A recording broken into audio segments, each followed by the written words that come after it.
Hi, everyone. Welcome to The Fix, Season 9, Episode 7. I'm Angel Borrelli, and I have here with me today is my very special guest, Ian MacIver, an ex-D-1 pitcher who has taken time out of his life to be on my podcast with me, and I'll tell you in a minute why it is probably going to be my most favorite podcast I've ever done. Hi, Ian. Hi, Angel. Thanks for having me on. When I first met you, you were 8 years old, beating up chairs in your backyard, and that is the vision I will always have of you. So let me tell everybody how I met you. So in 2007, when I decided to work with kids, I walked onto a field, and his father, Coach Bruce MacIver, welcomed me with open arms. I wanted to do some volunteer work with kids because I had previously only worked with college, minor leaguers, high schoolers, and Ian was 8 years old at the time, and Bruce came and said, I want you to work with my sons, and Ian was the youngest. And the joke about the chairs is true. We went into his yard. I set up a little tiny lounge chair, the kind they have, the mini version of the adult chair. And I started teaching him pitching mechanics. And every time, once he got it, he started just throwing. I couldn't stop him. And he kept beating up the chair. The chair started collapsing on one side. Then we would set it up, it would collapse on the other side. And I said, uh-oh, we have something here. And it absolutely proved to be the truth. So Ian went on to become an excellent travel ball pitcher. Correct, Ian? Right? Yep, for sure. Beating up the plate, right? And then he went into high school at College Park, where he was coached by Coach Andy Tarpley, one of the best coaches that you could ever ask for, and went on to have a successful college, or I should say high school career. And you were between 89 and 92 most of the time, right? As you developed? Yeah, once I got into college and, kind of put a little bit more weight on, that's about where it was, 89, 92. I think I bumped 93 a time or two, but that's about where I sat. Right. So the reason why Ian is on this podcast, so let me tell you about how this came about. The title of this podcast, I knew I wanted to do a podcast entitled The Seven Deadly Sins That a Pitcher Does Not Want to Commit. And of course, given what I do, I started writing and developing the idea of what are the 7 worst mistakes you can make with your mechanics that are going to cost you velocity, location, injuries.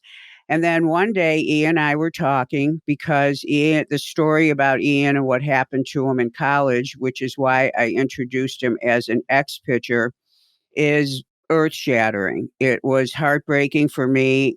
It was bad. And Ian and I spoke many times when it was over, and he opened himself up to me and we talked. And one day I said, you know what? I said, my passion has always been putting the pitcher in the driver's seat, making sure he understands his motion, making sure that he understands what muscle does what, so that he can be on the mound and be concerned with the game and not with his body.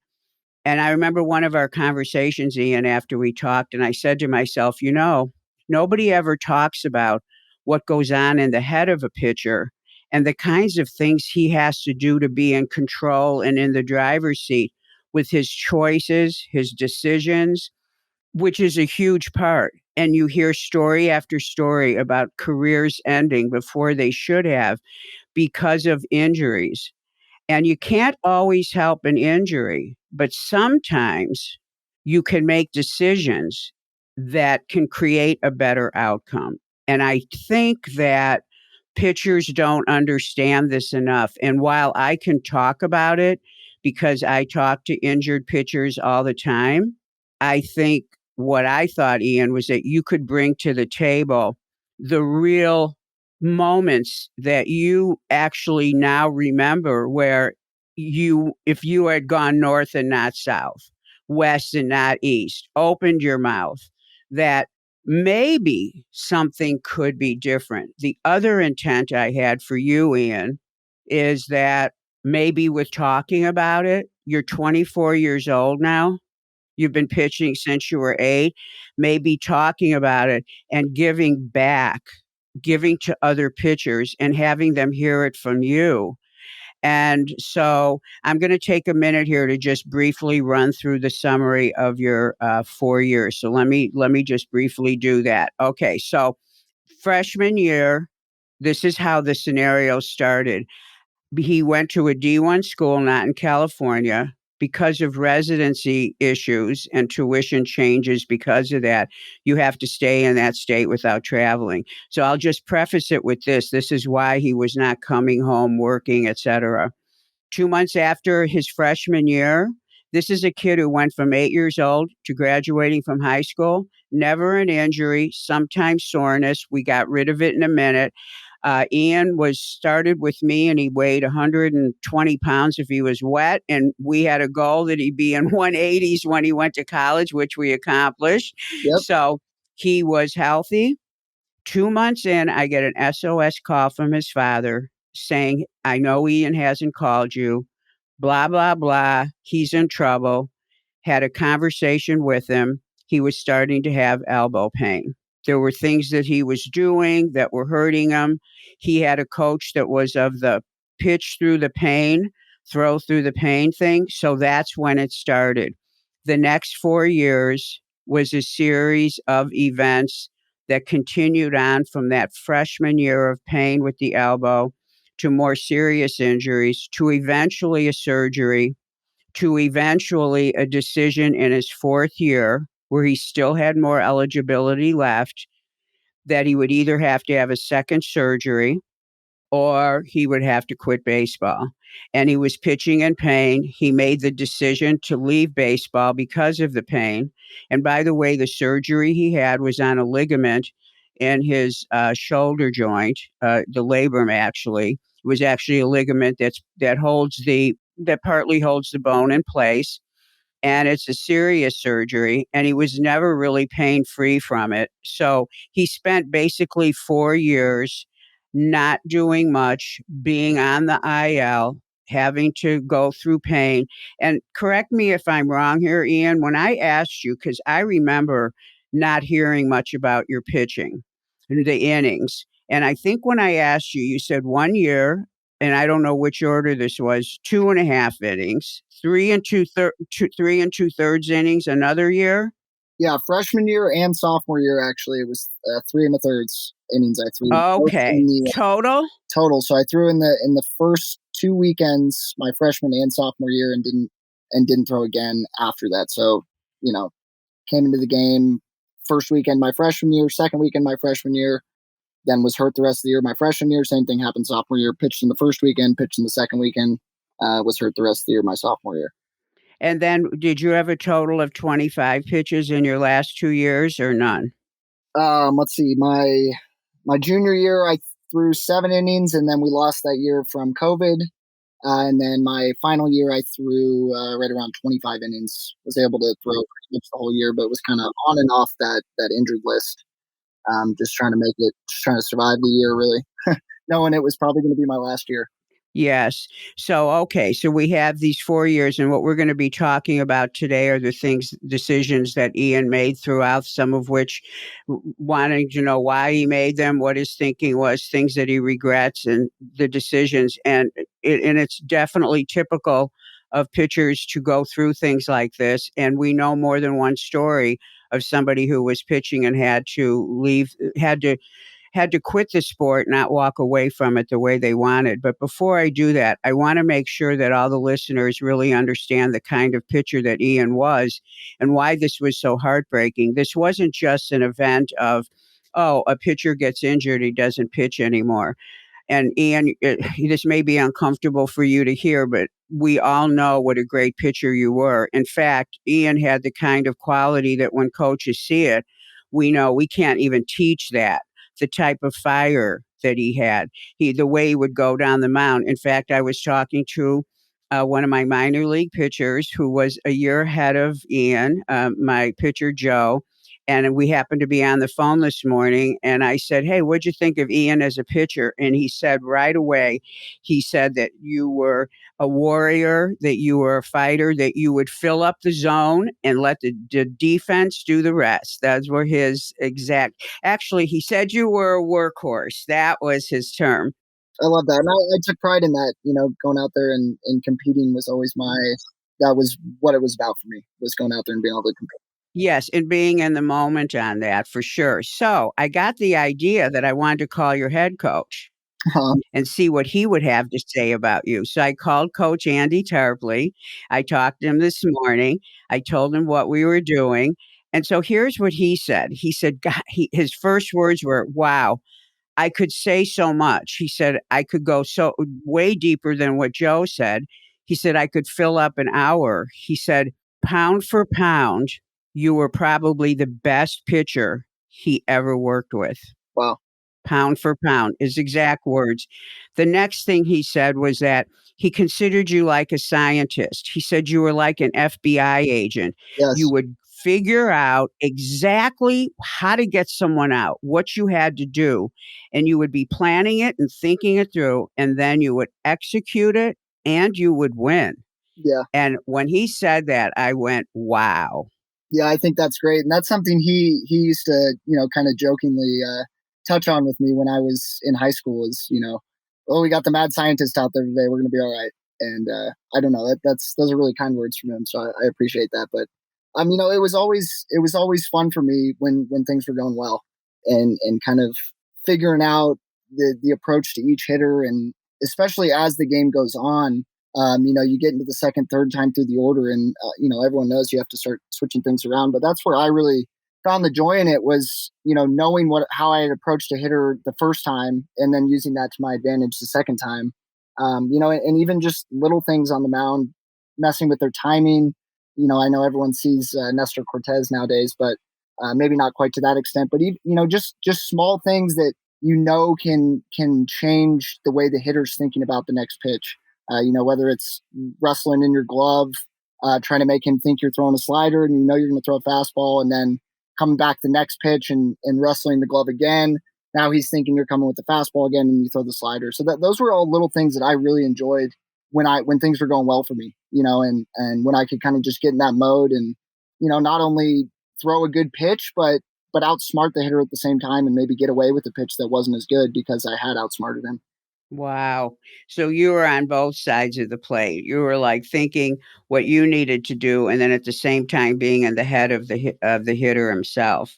Well, this is now making things very clear to me. So the whole time I'm thinking, so your whole time you're beating up that chair, you're not only laughing because you're beating up the chair, but you're laughing because it's making me crazy.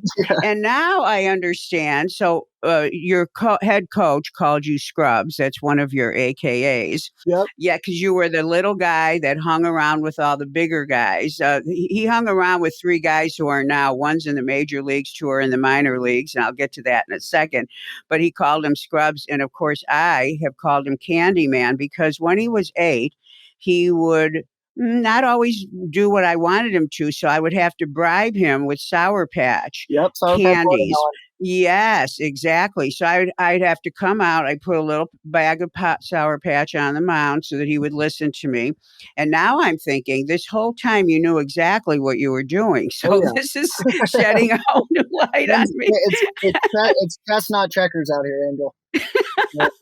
That's so funny. Well, the truth always ends up coming out, even though it is like 16 years later. Yeah. So, by the way, there's something you said that I thought was profound. So, everyone, Ian MacIver has a brother who's he's in AAA right now, right? With the Colorado Rockies. He actually spent the last week of the season with the big league team. So Yes, with the taxi. Yes. So anyway, he's a wonderful catcher. Yes, he was also my client because he was a pitcher at first and then he became a catcher. And one of the things that came up in the conversation, and I think this is really profound, something you said. You mentioned when I asked you something about all of this is about a pitcher knowing who he is. And you were talking about the difference between you and your brother. And you said that your brother was vocal and passionate and open from a very early age that his goal was to be a major league player. And of course, that's what he did. And he says that was never your and you mentioned this wasn't your conversation. It doesn't mean you didn't want to be, but that you were so busy and so passionate about each game individually and what you could do to be the absolute best, that your focus was always on that in the moment Yeah.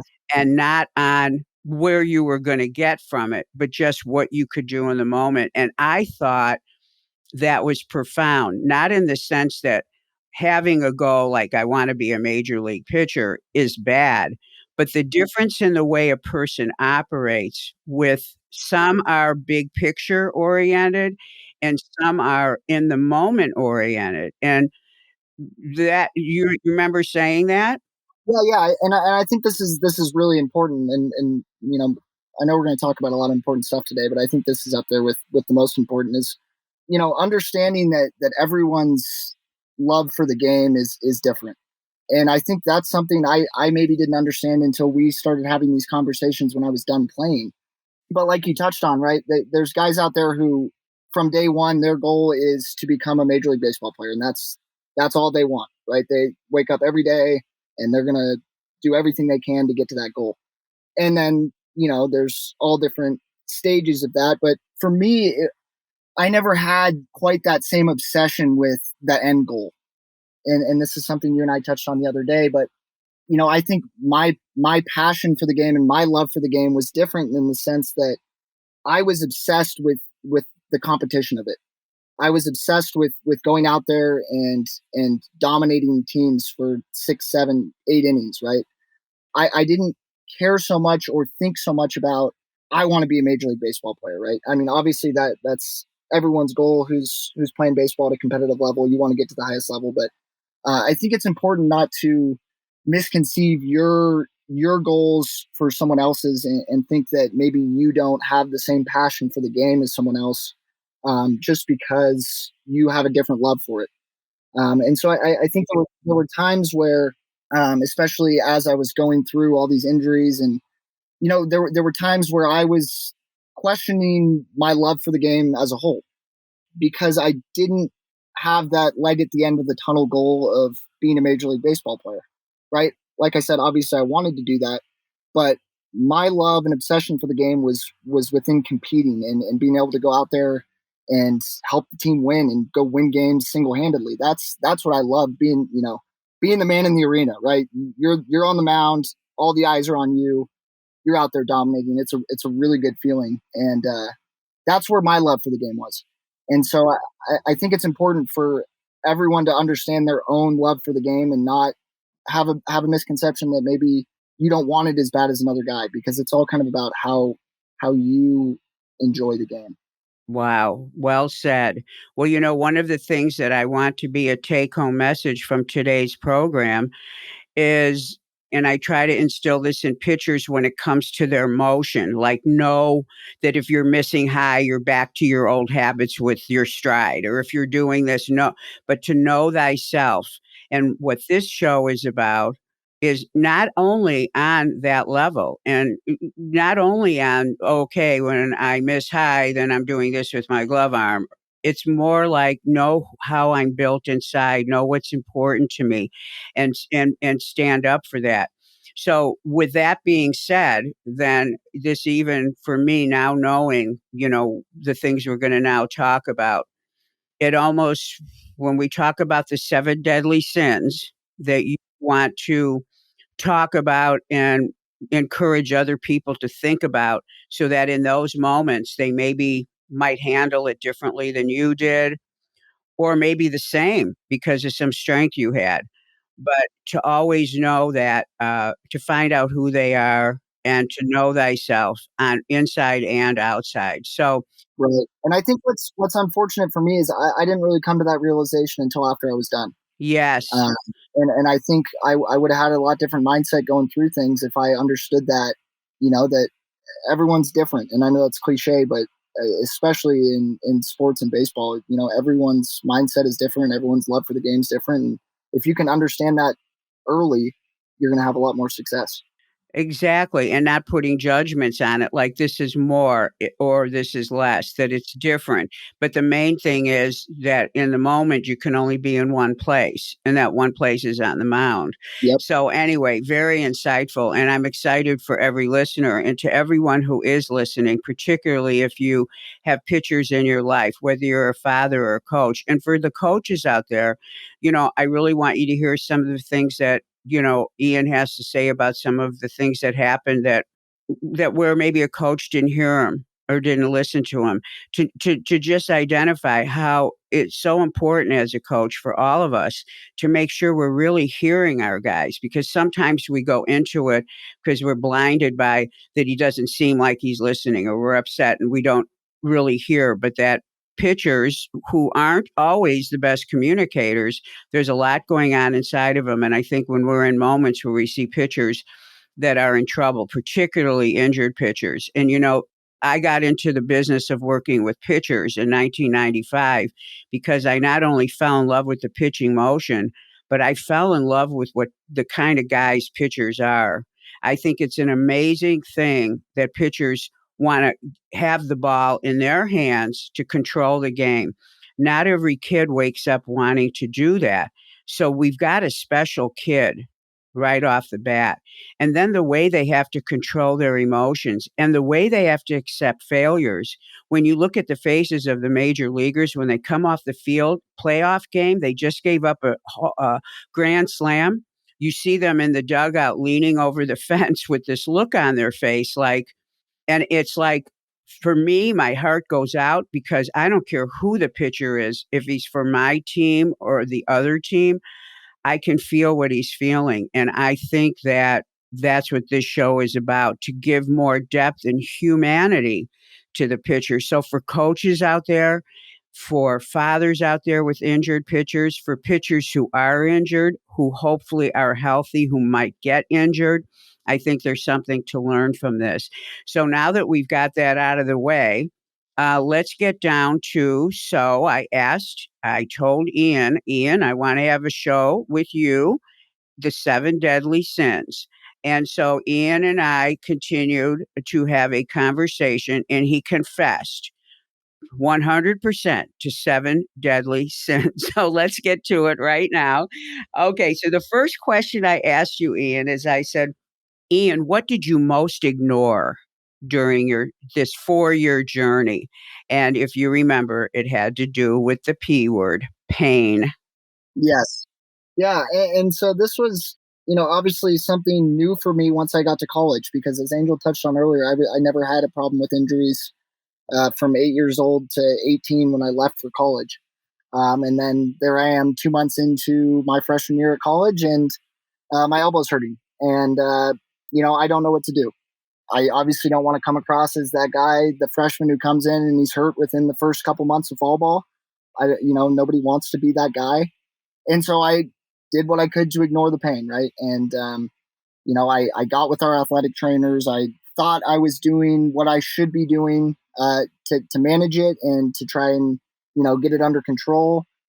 And, one thing led to another. And then I missed the entire year pretty much with the elbow injury. And so, I think the big takeaway, and then we can go into my sophomore year, actually, come back from fall break or winter break, actually. So getting ready for the season, right? With college baseball, you got about 6 weeks when you come back from Christmas vacation until the season starts. Usually starts second week of February. So it's a quick turnaround. I came back from winter break feeling great, was up at the top of the depth chart for pitchers. And, about 2 weeks before the season started, my shoulder started bugging me. So there I am after missing my entire freshman year with an injury, and I'm starting to have something going on with my shoulder now. And so once again, back to trying to push the pain to the side, right? Oh, it's just a little soreness. Get with the athletic trainer. We'll, do some stuff here, do some stuff there. We'll get over it. Well, four weeks later, I'm thrown against San Diego State on a Friday night, and I blow out my whole shoulder.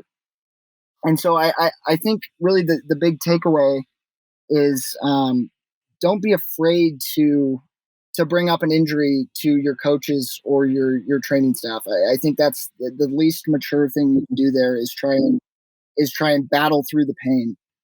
Nobody's gonna, look down on you if you have some elbow soreness or some shoulder soreness. You're a pitcher, right? These things happen, and it's about getting on top of them from the beginning. And even just 2 weeks, like I said, that with my shoulder, 2 weeks I tried to ignore it, and I tear my labrum, I tear this ligament in my shoulder, and I'm done. So it can happen fast, and don't sit there and think you're going to be looked at as soft because you have some pain in your arm. Things happen, and just don't be afraid to tell people what's going on. Exactly. Don't ignore. Don't ignore. Don't ignore it. First deadly sin. And just to mention something about Ian's injury, so if he had been home, let's say this had happened in high school, and he would say, my elbow's sore, the first thing I would have looked at would have been his shoulder. And good doctors know this as well. People who are involved in sports medicine, we know that the shoulder is the quarterback, the elbow is the wide receiver. And what happens is, yeah, a lot of times the wide receiver goes down because it's a little more vulnerable sometimes, depending on the injury. So his pattern of pain indicated something was wrong, definitely with the elbow, because that's what was talking, but something was wrong on the joint that delivered to it. So for everybody to know, that elbow and shoulder go together. So what happened with you is that the real injury was the shoulder, or the real mechanical injury. And I want everyone to get injuries on a pitcher. I mean, we don't walk around in life and all of a sudden our elbow hurts, or, we can sleep funny, our shoulder hurts. But when a pitcher has elbow pain, and this is what you ignored, it means something's wrong with the mechanics, which someone who understands mechanics would know it was driven by something wrong with the shoulder mechanics. And whether you ignore it or not, as I always say, the body always wins. So that pattern of pain. So everyone, as you're starting to ignore, if you decide, or if you catch yourself ignoring one small thing, know that that small thing that is screaming and talking to you is really hiding some bigger thing Yeah. lurking in the shadows that caused that little thing. So that's that. So now, my second thing I asked you was, I asked you, what did you overlook? And this is the second deadly sin, overlooking things. And you mentioned something about red flags. Yeah, yeah. And so I think the overlooking came before the ignoring, where I was always a command pitcher. I thrived on throwing fastballs down in the zone on the outside corner to right-handed hitters. I mean, that carried me through travel ball. It carried me through high school. It'll carry you through college too, if you can do it. There's no secret to that, right? If you can throw a fastball down in the zone on both sides of the plate, you're going to be successful. And that was always something that I could do with ease. I never had a problem controlling my fastball. And when I got to college as a freshman, I lost, in my opinion, a lot of command. I wouldn't say I was wild, but I was not the precision pitcher that I was 6 months before that. And I think I overlooked that. As we said, I pushed that to the side and didn't even really recognize it until here we are years after, thinking back on, what went wrong. That was the first red flag, right? Like, okay, since you were 14 years old, could throw a fastball knee high on the outside corner with ease. And now you're 19 years old, freshman in college, and you're having trouble doing it. That should tell you something, and it should have told me something. And, I overlooked it. And, I think that's a small detail that could be easily overlooked. And I'm sure I'm not the only one who's done it. Well, what's interesting is, as you were describing when we were talking about what your strengths were as a pitcher, and pitchers are like this. Here you are remembering the hitter. You're remembering how he reacted to your pitches. You and the catcher are deciding what you're going to throw. You're analyzing the hitter. You know enough about your motion. You're shaking your glove. You're doing this. You're trying to throw him off. In other words, here you are in a profession that requires you to be on top of every detail of not just what you're doing, but the hitter. Yet, when it comes to the body, your own body, how easy it was to ignore, to overlook. Interesting, right? Yeah. Because if anybody should be aware of details, it would be somebody who's in a profession like being a pitcher. So this brings me to the next sin. So I said to you, and I thought it was interesting because you said this right away, and actually it was the first time I actually heard about this. I said, "So what did you not understand?" And the first thing you said was the pain I was going to have after surgery. Right. Yeah. Yes, and actually, and let me bring in the fourth sin as well, because they kind of went together. And I said, so what did you accept that you maybe shouldn't have accepted? And you again went back to the surgery, and you mentioned you had pain, and then your next sin was the doctors are telling you it's okay to have that pain, and you believe them. Talk about those two moments. Yeah. Yeah. So, I mean, for me, like, and I'm sure anyone else out there who's gotten arm surgery, you're in a lot of pain when the injury happens. Something snaps, something pops. You're in a lot of pain, and you see the doctors, and you get set up for surgery, and you're going into it thinking like, okay, I'm gonna get surgery, I'm gonna be better. You see guys in the major leagues do it every year. They get Tommy John or they get shoulder surgery. They come back a year later. I mean, look at Justin Verlander, right? He's gonna win the Cy Young this year, and he had Tommy John 2 years ago. So you have this kind of expectation that it can't be that hard, right? These guys can come back and they're just as good as they were. They must not be in pain.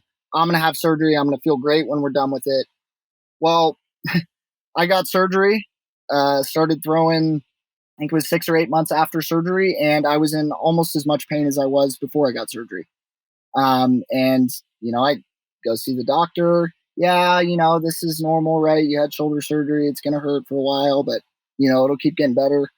Okay, so you take the doctor's word for it, right? You believe him. He's a surgeon. But, now you're a year out of surgery and you're still in pain and still in a similar amount of pain as you were before. Maybe that, for me, my velocity came back. So I was like, well, my arm must be healthy if I can still throw the same velocity, but I'm in pain every day, right? I throw a 30 pitch bullpen and I can't play catch for 2 days after. And so for me, it was, I was so naive in believing everything that the doctors and the trainers were telling me, that, this is normal pain. This is normal post-surgery soreness. And I just kind of kept going along with the flow, right? Well, it's okay. I'll throw my bullpen and then I'm not going to be able to throw for 2 days. And I'll spend 6 hours in the training room trying to get ready for the next bullpen. And this just went on for the next 2 years, my junior and senior year, where I spent more time in the training room than I did on the baseball field, just trying to get ready to go play catch some days. I would spend 2 hours in the training room trying to get my shoulder loosened up and warm just to go play catch. And so it's almost funny now looking back that anyone could have thought that was normal, or that was okay. And so I think if I could do it again, at that point, I would have, I think the best thing to do would have been gone and, get another opinion on it, go get another MRI and see what's really going on in there. Because it wasn't until after my end of my senior year when I finally went and got another MRI on my shoulder, and they were like, well, your labrum's still torn. And so, awareness, right? Awareness, we touched on this a little bit earlier, but Right. you should know when something's wrong, and don't just take a doctor's word for it if they tell you that it's normal, Yes. because it should be Wow. pretty clear that it's not normal, right? And it seems so simple now looking back, but at the time you get so lost in, what everyone's telling you and what you think is right. And, well, this worked for another guy on our team. He seems to be doing fine, so it should work for me. And even going back to the first thing we talked about, understanding that you're different, right? Everyone's arm's different, and understanding that the recovery process is going to be different. And yeah, just don't believe everything you hear. Exactly. Well, if your body's saying one thing and people are saying another, that's kind of a warning sign. But let me have a little teaching moment here for everyone, and then also for you as well. So when you get injured, we pray that it's a bone you injured, because they heal and they usually come back 100%. Pray that maybe you hurt a tendon, because they can heal too and they can do beautiful surgery. Ligaments, which are a different animal, that's when it's a different animal. Let's put it that way. So ligaments can attach bone to bone. Now, the thing about ligaments is they're made up of a bunch of different types of fibers. And one of the types of fibers they're made up of is what's called an elastic fiber. It's why we can move our bones and have different ranges of motion because there's a little bit of elasticity there. It's not like they're just butted up against each other and they're like nailed together or glued together. When a ligament heals, it heals and replaces all the fibers, but not the elastic ones. This is why when you hear about basketball players, they tear a ligament in their ankle, they heal. They tear it again, they heal. It's because it's not got the same quality. It doesn't have the same length. It doesn't have the ability to go in and out. And things, whenever they heal, they shorten. It's why you have physical therapy. But depending on the nature of the injury, that ligament is not the same ligament and never will be. Now, sometimes in an operating room, a doctor will say, well, I'm not going to make this so tight because it'll be so tight because it's not going to get its stretch factor back. So sometimes they tighten things up too much. Sometimes they loosen it too much. And sometimes it's just the way that it is. But it's definitely an ongoing issue. So when you have a ligament injury, now here's what I think. The ligaments, the one that you tore, they all insert into the labrum. You were experiencing, you never used the word soreness to me on the phone when we talked about it. You used the word pain, and you know the difference. If you're having pain, that means something's pulling. And my guess is you retore the labrum pretty soon after the first surgery because of the lack of range. So pitchers, you need range of motion. And when you and so well said what you explained, Ian, and to hear it from the horse's mouth means everything. That if something's not right, you know it's not right. And if people aren't listening or caring enough to get to the bottom of it, I mean, if I can't figure out if somebody's doing something weird and I give them something to do to fix it and it doesn't fix it, I'm losing sleep that night thinking of another way to fix it, another way, another drill, another moment. What am I missing? You cannot give up on yourself and you cannot let other people look at other people like they know more than you do. And I think it again goes back to pitchers understand that you've got quite a skill. To be a pitcher, you have to have a whole range of insides and outsides. That same guy is the one that's injured. Don't let yourself down in that moment. Be that same guy who says, what is the detail here that I'm missing? So, okay, Ian, I want to blend. I want you to talk about you had two sins you confessed to before we get to the last sin. Deadly sin number 5. I said, what were you blind to? And you mentioned yourself. And the next sin, I said, what was your biggest F up in this whole scenario? And you said, forgetting and not trusting how I got here in the first place. Those two are intertwined because they are both so personal. And here's what I heard in your voice, and tell me if I'm right. You letting yourself down. Yeah. Yeah, absolutely. Forgetting you, yes, being blind to yourself, and in the moment of blindness, forgetting, not remembering how you got to where you were. Talk about that for a minute, because that's huge. For sure. And I think it's probably going to be, one of the most important things we're going to talk about here today. And I think with the blindness, it's something that you almost can't realize until you're done. And it's certainly something I didn't realize until, just recently within the last couple of months. So, a year after I was done. And, it's the fact that when I got on campus, I was so naive to believe that there was a system in place for me that was going to work. And I think that that's a very easy mindset to have coming on to, a big Division I campus with a good baseball team. I think about guys who are maybe stepping onto Vanderbilt for their first fall as a freshman, and you have this knowledge that so many guys have had success at this big school and they've gone on to play professional baseball and they've progressed and they came into college as this guy and they left their, a first round draft pick. So you kind of have this preconceived notion that you're going to step on campus, you're going to come into this system, and you're going to get shot out as a professional baseball player, right? And everything's going to go great. And I think it's a really easy mindset to have, but it's just not the case. The system doesn't work for everyone. And we talked about earlier with, knowing that your love for the game might be different than someone else's. The same thing ties into this, Division I baseball system. For some guys it works. For other guys, you have to take a different approach to it. And I think I was really blind to the fact to think that I could jump into this system, and I think you said this the other day, just drink the Kool-Aid, right? And just go along with the flow, do what the coaches are asking of me, do what the strength trainers are asking me, and it's going to work, right? And I think this is where it ties into number 6 of trusting what got you there. Trust the process that got you there, right? You got recruited because of the pitcher that you are, the pitcher that you were when you got recruited as a sophomore, junior, senior in high school. The coaches didn't come see you and think, wow, he's not great, but we could turn him into something really good. That's not what happens. They see you, they're like, this kid can pitch. We want him to pitch for us, right? That's how it works. And so trust that process. That same pitcher that got you that scholarship will get you to that next level you want.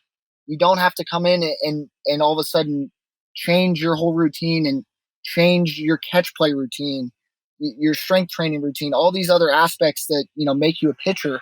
Trust what got you there. I kind of joke around about this with my buddies now, but I was a better pitcher as a senior in high school than I was as a senior in college. And I that's really sad to think about, but it's 100% true. If you took 18-year-old me and you put him in that same college dugout pitching in the Pac-12, he would have been a lot more successful than the 23-year-old me that was out there trying to do it. Because I had gotten so far away from that pitcher that I once was. And I've seen it happen to so many guys. My best friend still, he's been my roommate since we were freshmen in college. He's got a similar story to me.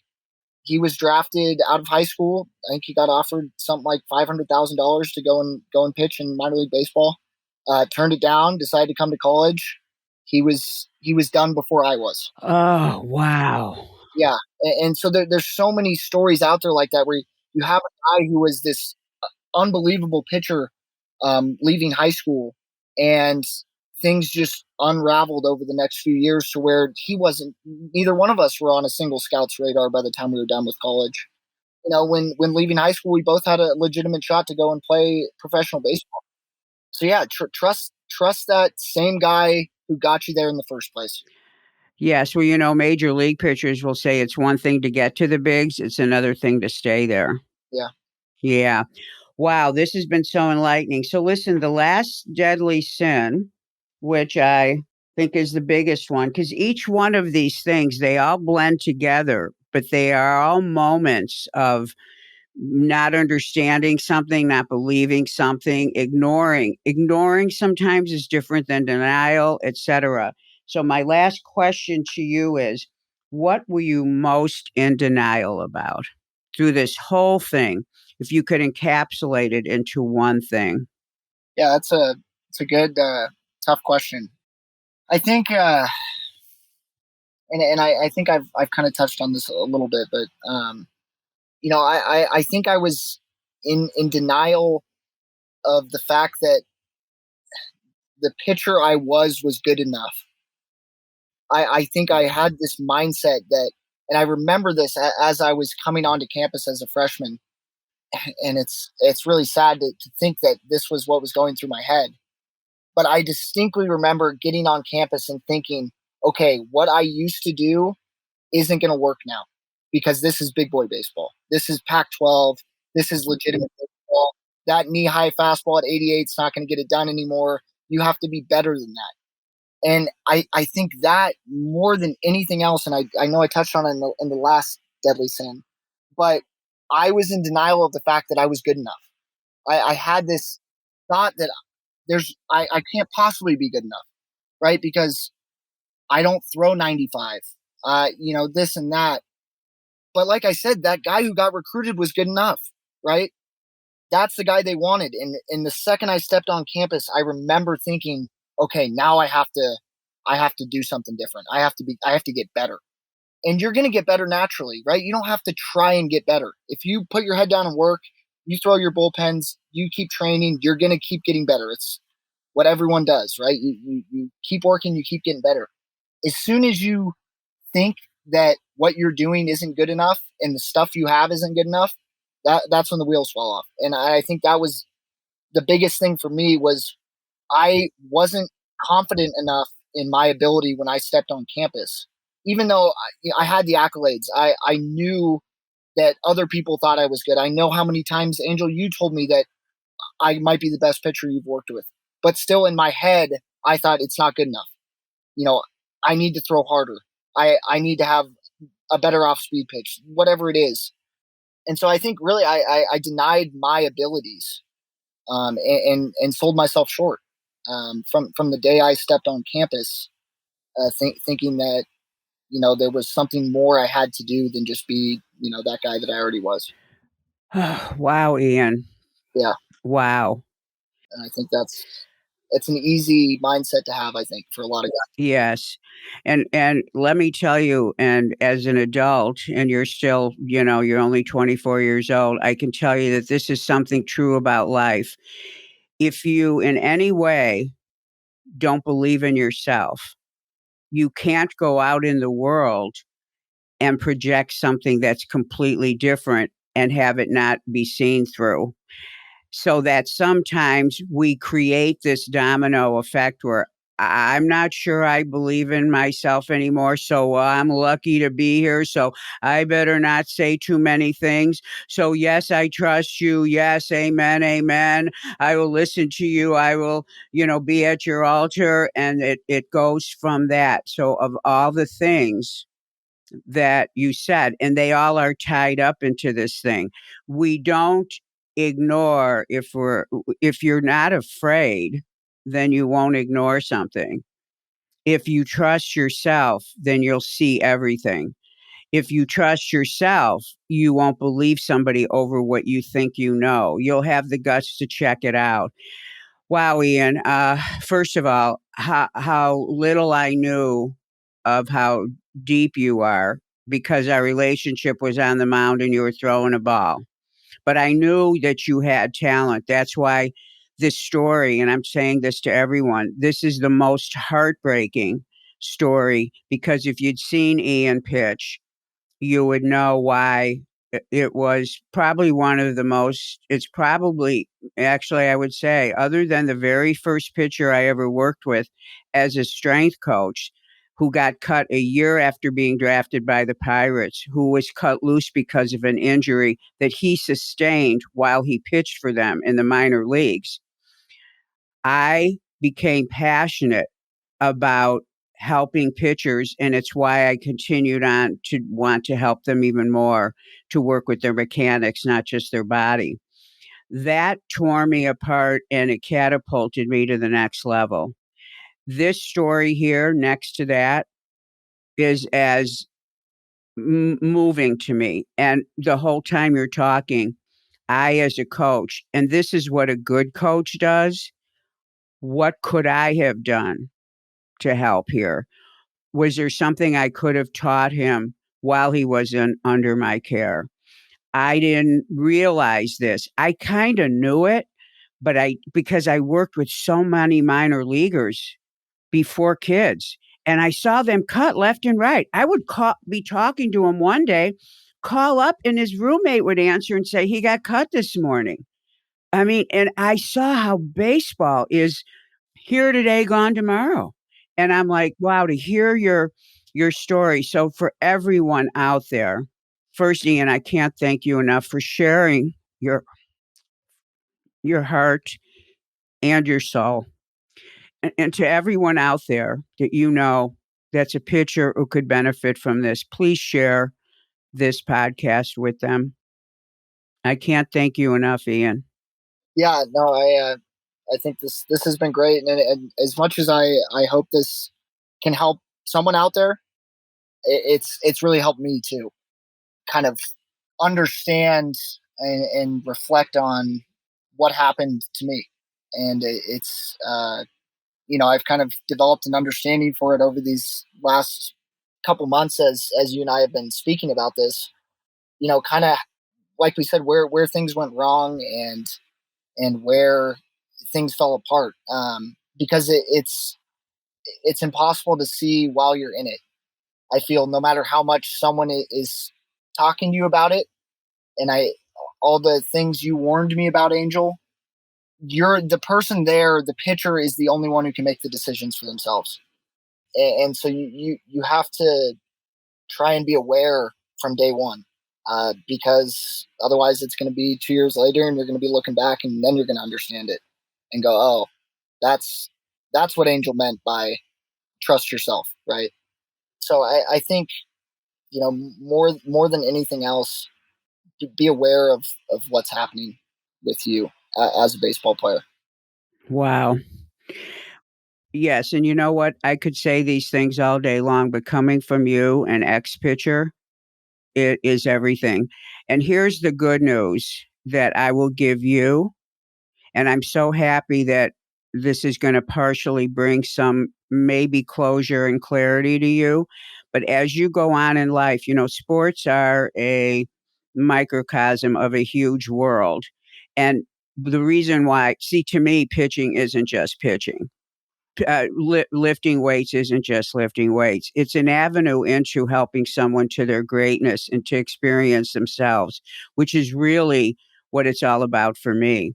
And the cool thing is, guess what, Ian? And you will know this as you leave this podcast today. I guarantee within a week, you're going to have a moment and you're going to go, this is what she was talking about. Something will come up in your normal life, whether it's at work, whether it's with somebody in a relationship, something where you're going to feel something familiar and you're going to go, whoa, I'm pretending here. I'm overlooking something here. And you're going to remember the words that came out of your mouth, and it will inform you in that moment to make a better decision. And it might take some time, and this will go on for the rest of your life.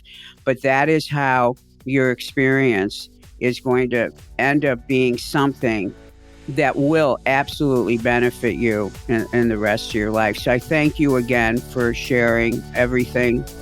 So thank you so much. And thank you to all of you for listening. As you can tell, this has been emotional for me, but I'm so happy right now for you, Ian, and what the world has in baseball. Will miss you. And I thank everyone for listening. My website, angelborrellipitching.com. You can go there and email me if you have any comments or any topics you would like to see covered. So until the next time, thank you again for listening. Thanks, Angel. It's been great. Thank you, Ian.